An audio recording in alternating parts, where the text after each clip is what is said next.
இயேசு கிறிஸ்துவுக்கு ஏன் சிலுவை மரணம்? எத்தனையோ வகை மரண தண்டனைகள் இருக்கும் பொழுது இயேசு கிறிஸ்துவுக்கு ஏன் சிலுவை மரணம் கொடுக்கப்பட்டது?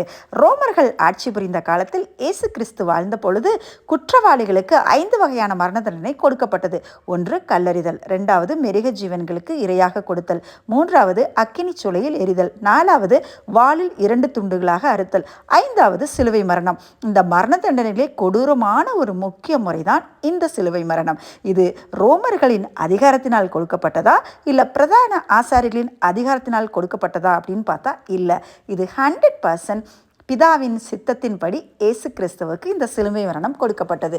இதற்கு ஆதாரமாக மத்தேயு 26:24 சொல்லப்பட்டிருக்கிறது, மனுஷகுமாரன் தம்மை குறித்து எழுதியிருக்கிறபடியே போகிறார். அப்போ இயேசு கிறிஸ்து சிலுவையில் அறையப்பட வேண்டும் என்பதை தெளிவாக நம்மளுக்கு எழுதப்பட்டிருக்கு. அதே போல் சங்கீதம் 22:7, 8, 16, 17, 18 வசனங்கள் இதற்கு ஆதாரமாக சிலுவையில் அவர் எந்தபடியாக பாடுபட வேண்டும், எப்படியெல்லாம் அவர் ட்ரீட் பண்ணுவாங்கிறத பற்றி தெளிவாக கொடுத்துருக்கு.